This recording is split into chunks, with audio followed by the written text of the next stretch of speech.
Johnson, you are Melvin Lynn Johnson Jr. You're a fourth felony offender. This is the second time that you've been billed as an habitual offender for armed robbery. You were sentenced on February 1st, 2005.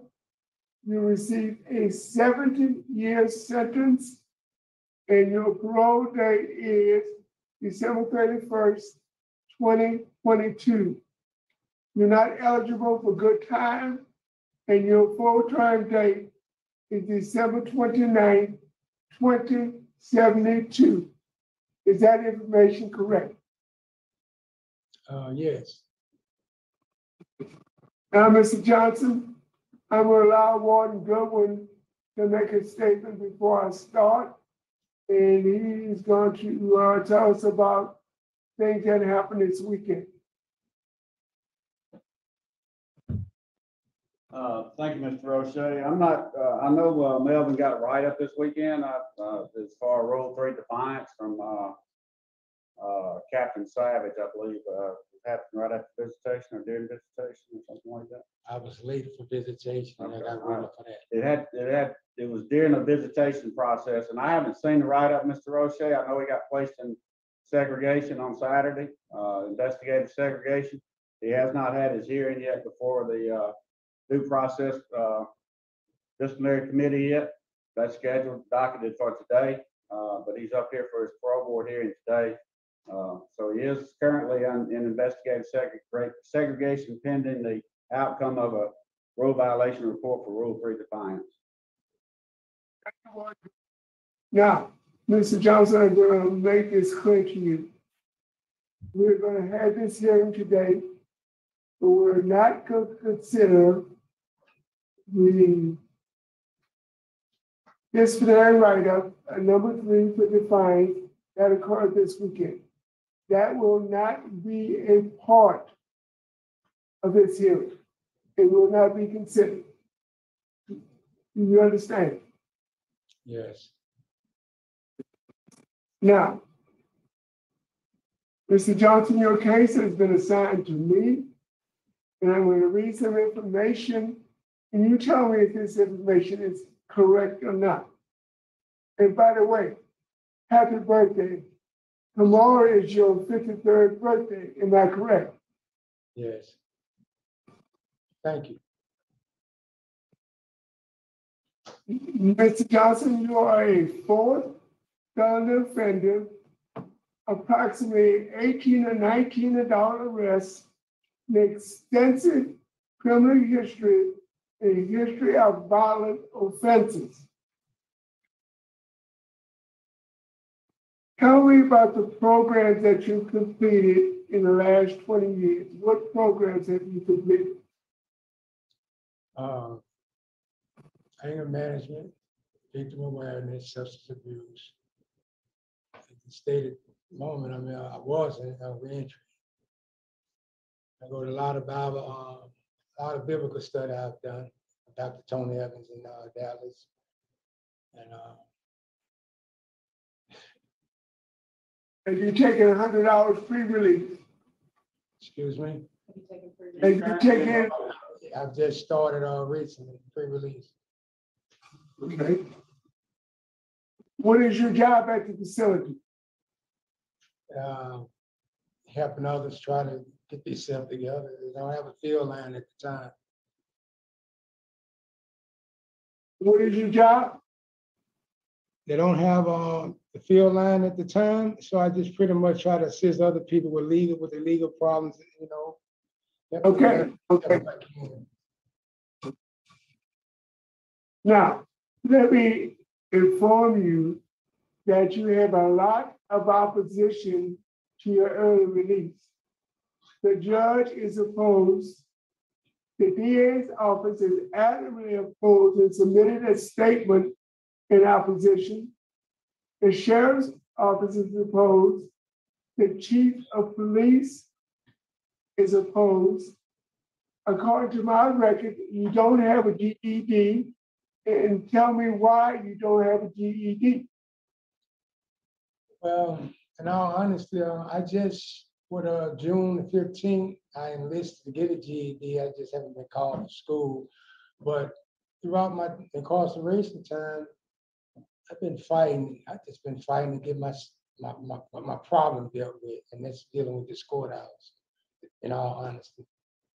I know, but what I'm saying is dealing with the what? I mean, what I Dealing say with that, what? excuse me? You were dealing with what? The court, the judicial The system, court. appeal process. The court. Trying to Okay. learn litigation. Oh, you were fighting with the legal system. Right. Okay. Now, another reason why you don't have enough program, Mr. Johnson, you've been in segregated quarters, locked down, working cell block 25 times, Right. 20 years. And if you're in segregated quarters, locked down, working cell block, you can't take classes. Okay, can I speak? No, I'm talking right now. All right, go on. Okay. You have a poor supervision history. You've been on supervision a couple of times and been revoked. You have over 70 disciplinary write-ups and 20 years of incarceration. The last one that we're going to count is 13 months ago, and it was for fighting. What was that about? The guy was he came to my assigned quarters where I sleep at, and I had to defend myself. He was out of his quarters, he came to mine, and I knew he was going to do something. So it was like, get away from me. You're up on a lot of medication dealing with your mind, and right now I know you got that crazy strength, and you're too close. Would you please get out my aisle? He didn't, so I helped him. Now, Mr. Johnson, that was only 13 months ago. Right. And for me, you have to have a longer period of time with no disciplinary write-ups. But let me tell you, and I don't know if you're aware of this, but every year since 2004, you have a disciplinary write-up. And in 2021, you had the fighting. You had 4 disciplinary write-ups in 2020. You had 2 in 2019. You had 5 in 2018. You had 6 in 2017. You had 2 in 2016. You had an aggravated fight in 2014. You had 5 disciplinary write-ups in 2013 and 1 in 2012. You had 9 disciplinary write-ups in 2011 and 6 in 2010. So 12 years, you've had multiple write-ups every year. You had at least 12 aggravated sex offenses, 5 aggravated fights, which tells me, aggravated fight tells me that you were the aggressor. You had 1 ordinary fight. You had 24 aggravated disobedience and 20 defiance. Mr. Johnson, you need to get yourself straight. You have 70-year sentence, and if you continue down the path that you've gone the last 20 years, you will serve all 70 years, or you will die incarcerated. So make up your mind this morning as you deal with your present situation. Make up your mind that you're going to follow the rules, abide by Warden Goodwin's policies, and maybe in a couple of years with no write-ups, good programs, and you can apply again, and be reconsidered. But no one with a disciplinary record such as yours will ever get out of prison. You understand? Of course. I actually agree. Ward Goodwin, I would like to say this. Ward Goodwin, would you like to make any additional comments? Mr. Roche, I just would like to point out, you mentioned those write-ups, and he has had quite a few, and his conduct record isn't that great, but he has shown a lot of improvement since 2019. I think in last year, he only received one write-up in the entire year of 2021, which was that fight you referenced, which was a remarkable improvement. He's gotten involved in programming lately.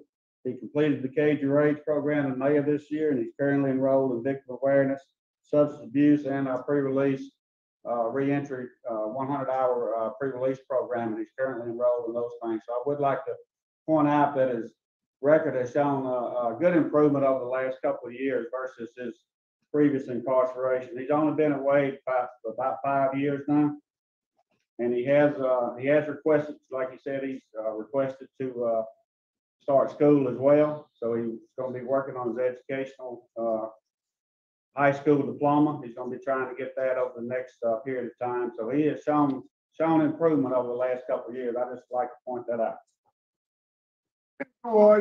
Mr. Johnson, look like you've turned the corner. Look like you've turned the corner and you're on your way back. I want you to enroll in a GED program, enroll in every good time program that you need, and maybe in a year or two, you can reapply, come back right up free, working on your GED, taking all the good time programs you can in the next 2 years, and then maybe, just maybe, by the time you 55th birthday, you'll be eligible for release. Okay? Do I get a chance to say something? Yes. I agree with everything you're saying. I don't even think I deserve parole with my record, like you stated. And I have done a lot of times in cells. And I actually did that so I can get away from all the slavery, labor, and learn law. Isolate myself, I can learn my problem. And in the course of that, still a bunch of stuff came at me where I have to still stand as a man in this prison. So I understand my write-ups and this and that. I'm not trying to say who right, who wrong.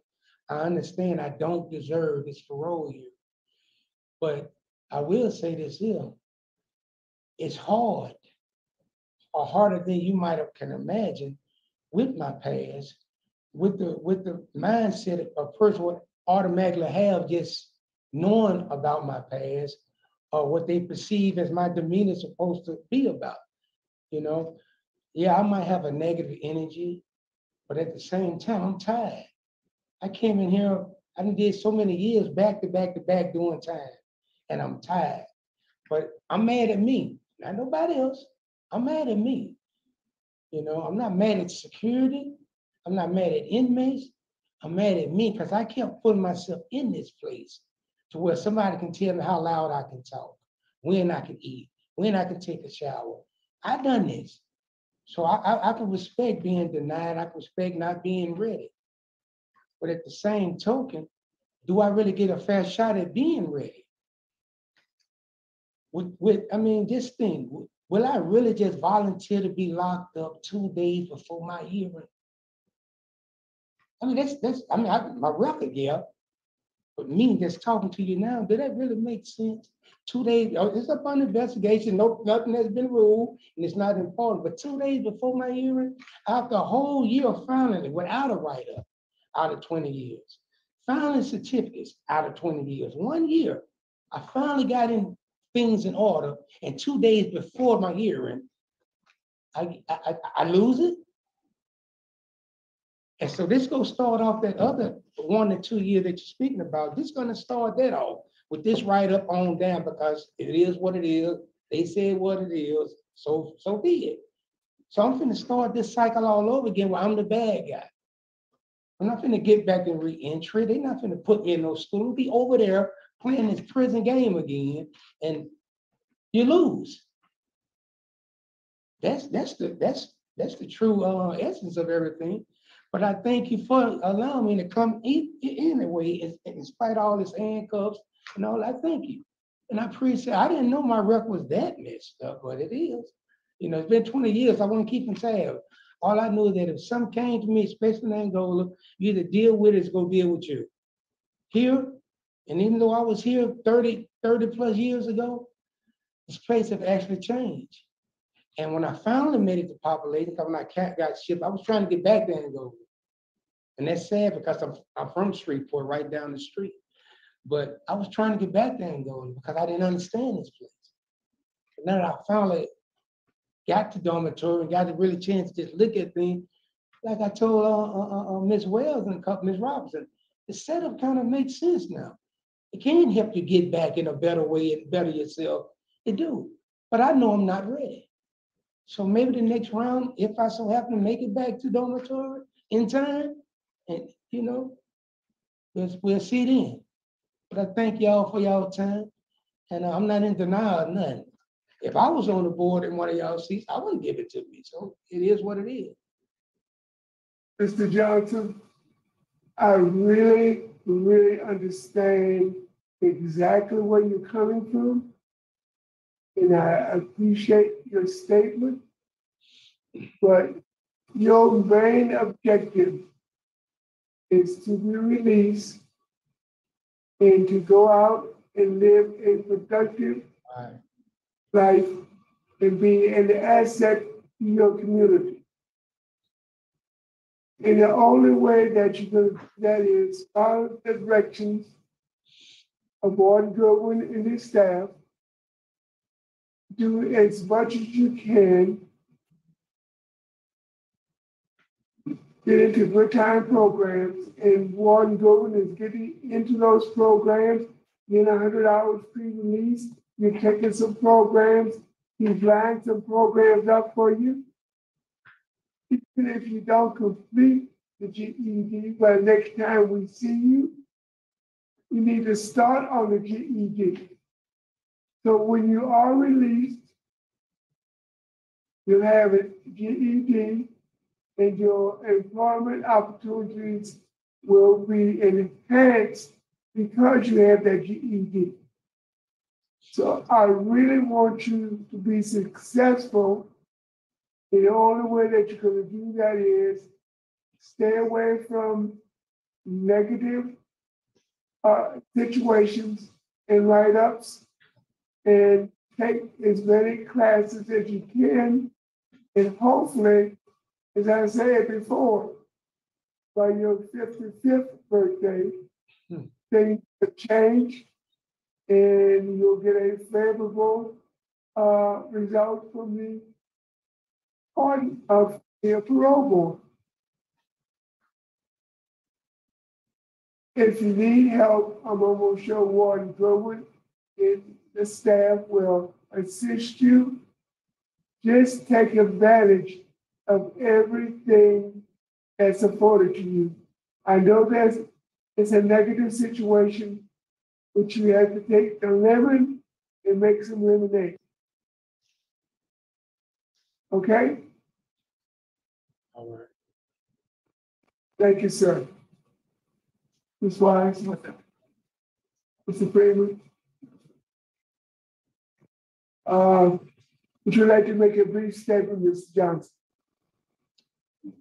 Well,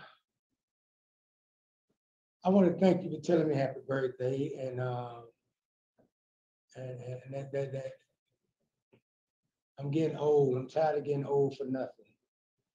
And my kids, I watched them grow up in prison, and they finished on time. And I would like to have my degree. I went all the way to the level and messed up.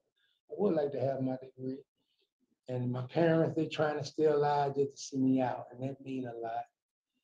But for the wrong I've done others, I have a problem with that. When I'm wrong, I don't have a problem with being wrong if it's shown to me. And a lot of my actions are wrong. And hopefully I can get back to some class and do something different. I like I said, I like how the new setup Warren Goodwin got here. It's interesting. And maybe I can get back to it. I can do something different, get a different result the next round. I know you can. I know you can. Let today be the new start of a new way of doing things. Take the lemons and make lemonade. Are we ready to vote? Yes.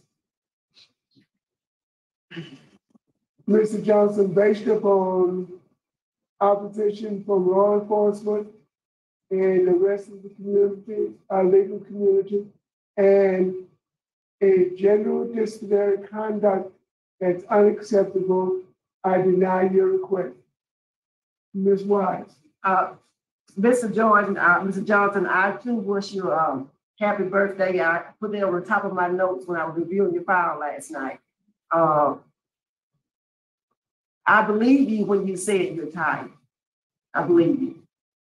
And I believe you're gonna make the changes. You're gonna take the classes and you're gonna be a different you because you're gonna want to say something back, but you ain't gonna say nothing back. You're just gonna deal with situations differently. And like you said, we haven't done time, so we don't know. But I do know life is hard out here too. I still got to make the choices too when the police officer pull me over. I got to make choices too to stay out. It's the same thing. And get that practice now. But my vote is the same for the same reasons. And again, I say I wish you well. And I believe you. I believe you are tired. And when you get tired, that's when you're going to make some changes. And I put in my notes, I urge you to reapply when you're eligible based on the warden's positive comment. Thank you, Ms. Wise. I agree with both of my colleagues and look forward to seeing you in a year or two. And if you do the things we say, I think you'll be out, be home. Mrs. Johnson, I know you can do it. Keep a positive attitude, a positive demeanor, take the program, enroll in GED, and you might get a different result next time. You have received 3 votes to deny your request. Your request for early release has been denied. You have a good day. Y'all too. Thank you, Mr. Roach. I'm a little surprised and confused that Mr. Roche said, well, we're not going to take this write-up into account. And maybe because it's still under investigation and didn't go through court, maybe it was because Mr. Roche just knew that he knew he was going to get denied, but wanted to give him hope. I'm not sure, but we have seen Mr. Roche just shut down hearings before they even happen. I try to look at this both ways. Listening to what he said on his little monologue and looking at it from both sides. In one sense, he said, I'm just blaming it on myself. I'm not blaming it on anyone else. But I'm tired and it's kind of so unfair that I got to write up 2 days before my hearing. And why would I want to do that? But on the other side of it, it still sounds like kind of, to me, just sounded like he was still blaming other people and his record's awful. We've seen so many hearings with people who don't have any write-ups, which is always bizarre to me how that's possible, or very few write-ups, and they get a lot done. And meanwhile, he's been in segregation for so much of his prison sentence. It doesn't seem he's done anything. On that note, it was kind of interesting how Mr. Roche starts off going through how terrible his record is, and then sums it up by finally saying, and you don't have a GED. And I just cracked out laughing because it just seems so out of place. It's like, Really? You got all of these aggravated write-ups, and then it's like, and you don't have a GED. But you know, it's what they care about here. And 25 times, like he's you know, shows up to his parole hearing in handcuffs.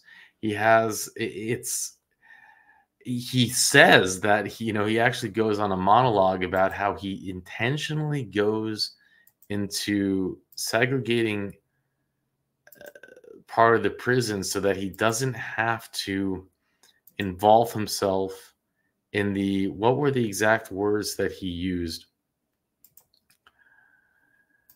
The exact words that he used. I want to quote it accurately.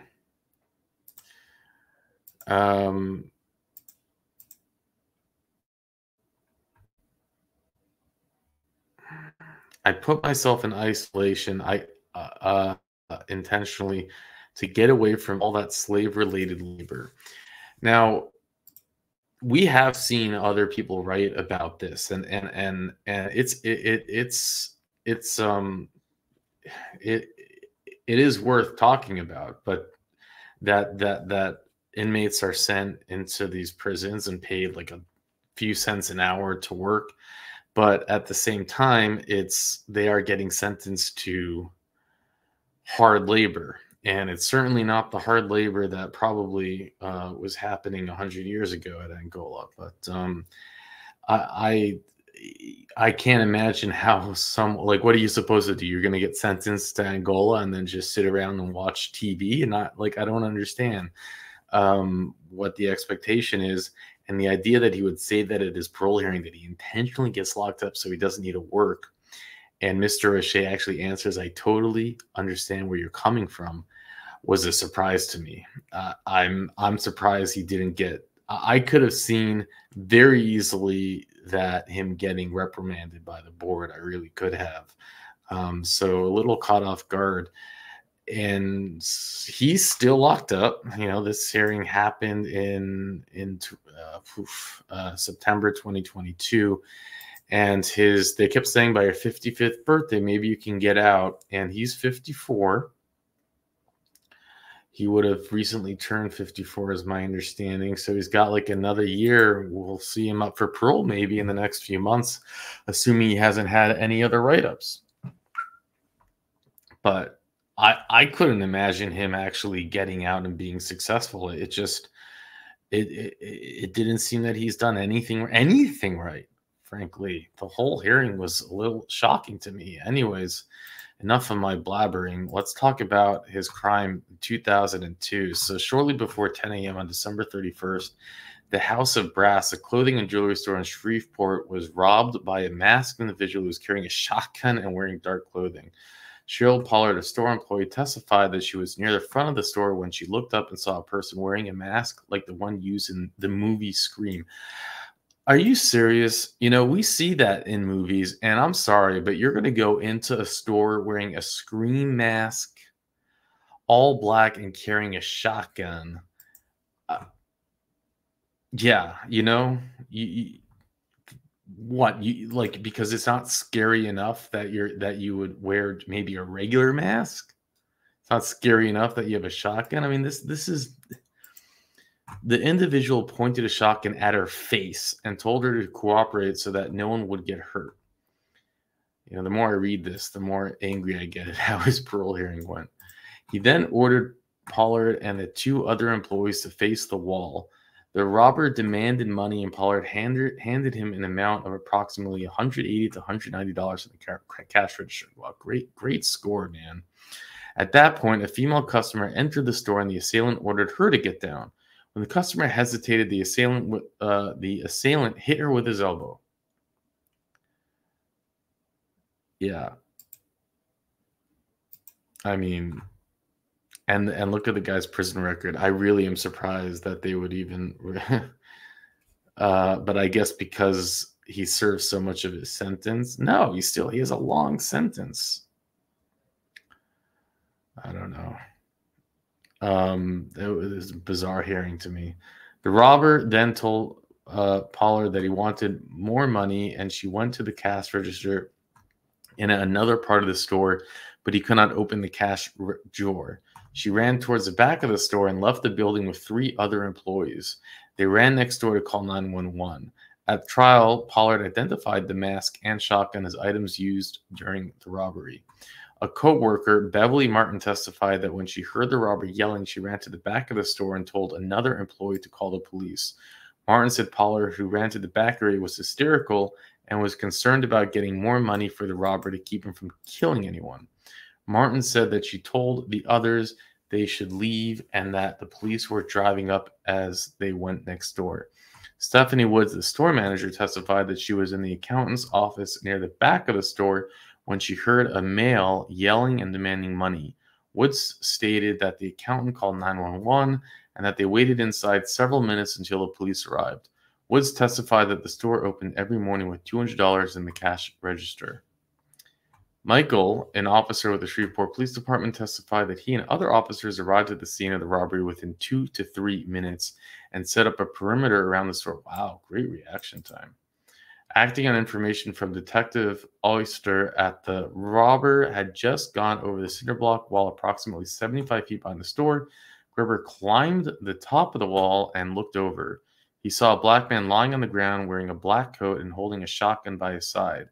Gerber stated that his gun was pointed at the suspect, who aimed a shotgun at him. Gerber jumped down and shouted "gun" to warn the other officers. Wow, he's lucky he didn't get blasted. I mean, the cop, but also I'm talking about Melvin. Robert, the officer who apprehended the suspect, testified that he was walking to Albert Street to set up a perimeter when he saw a man. Hey, isn't that? Oh no, it's the Albert. Okay. When he saw a man who matched the suspect's description run from between 2 houses. Officer Rivet pursued the fleeing suspect, who ran out of the sight around the corner of the house. Rivet entered the yard of the residence looking around and found the suspect lying on the ground near the house with his hands underneath him. He pulled the suspect away from the house and observed a scream mask and shotgun on the ground where the suspect had been hiding. Rivet identified the defendant in court as the person taken into custody and testified that the mask and shotgun were those found on the ground. Shreveport police officer Paul Vines testified that when he arrived, Rivet and another officer were trying to subdue the defendant. Officer Vines handcuffed the defendant and conducted a pat-down in search of his person. Vines stated that he found $188 in cash and a set of keys in the defendant's coat pocket. He also saw a scream mask. Can you imagine? It's like, I'm going to go rob a store, and then you get a 70-year sentence. It's like, was it really worth it? $200, man? Tom Oyster, a Shreveport police investigator, was driving past the store when the robbery was reported. He turned into the store's driveway. Several women came out of the building and ran past him to a business next door. He testified that another woman then ran out and told him that the armed robber wore a mask and was still inside. Oyster stated that one of the officers around the building reported that the suspect was running out of the back door and dressed in black carrier shotgun. Okay, they're just going through all the different eyewitness statements.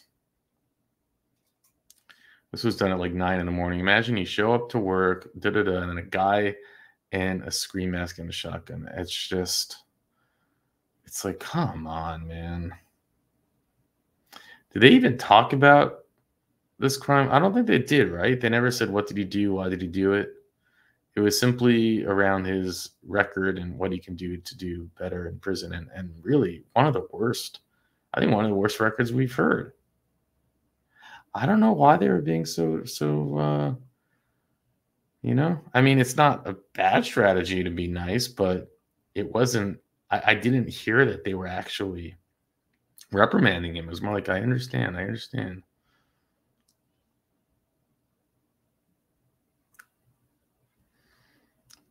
Very uncharacteristic of Mr. Roche. You know, they didn't bring up the victims, if they oppose or not. I don't think I heard that.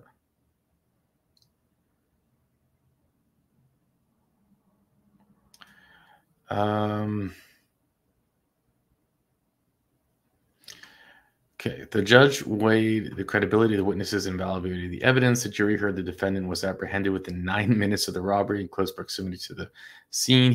What a total fail. I mean, who would rob a store anyways at like 9 in the morning? I mean, that just doesn't seem like a very clever Obviously, he wasn't thinking. This entire thing wasn't very well thought out. He was dressed in the same type of clothing that worn by the perpetrator. He's found in possessing a shotgun, a mask, $108. Okay. I don't know. What type of appeal did he actually think he had here? Why did he even go to trial? They didn't offer him any deal. In the present case, the record shows that during the preliminary examinations, Oyster testified that the gun and mask allegedly seized from the defendant had been sent to a crime lab, but the police had not yet received any results. In contrast, Oster testified that at trial, the gun had not been dusted for fingerprints and the mask had never been sent to the crime lab. On examination, Oster acknowledged that he previously testified that the mask and gun had been sent to the crime lab. Okay, so, you know, it's not exactly a smoking gun. Thus, the jury was aware that the prior inconsistent statement made by the police officer. In addition, the jury heard another officer testify that the mask and gun found underneath the defendant's body at the time of his arrest, based on the testimony presented, the jury was able to evaluate the likelihood of the gun and mask being the defendant's. No, it's like he was just walking and he fell on it. Whoops, what do I have here? The defendant also seemed to contend that the existence of the perjury can be shown in the review of the police reports and the record. Defendants have the two officers listed. You know what's interesting is that he has other appeals that Richard shared, and we have one ruling that they denied his appeal in 2017, and they have another one in 2021. So here he is, 2021. That is just like, they decided it June 29, 2021. So he's filing appeals even just like a year before this hearing. It seems still in denial that he's trying to get out of this offense. And I'm sorry, but this is like, out of all cases that we've seen, I don't understand how he thinks that he can get away with this. The appeal, like it's black and white what he did, and his appeals are ridiculous. There's nothing in it. It's like, well, the police officer said that he sent it to a lab and he didn't. Like, you were found with the shotgun and the mask on you.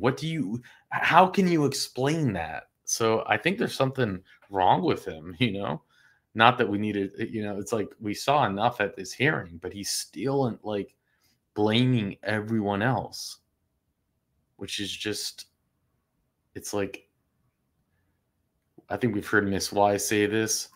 Don't serve time, have time serve you, something like that. We do see inmates that do very well in prison and get the most out of it. They get degrees, they get skills, they join club, like they do so much, and he's done nothing.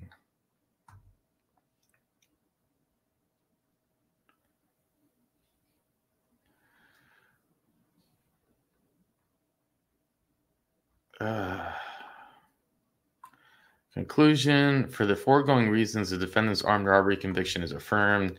The adjudication as a third felony offender is set aside, and the case is remanded to the district court for the purpose of reopening the habitual offender hearing to receive any available evidence regarding the voluntariness of the defendant's guilty plea. So I guess they're talking about if he's actually an habitual offender. But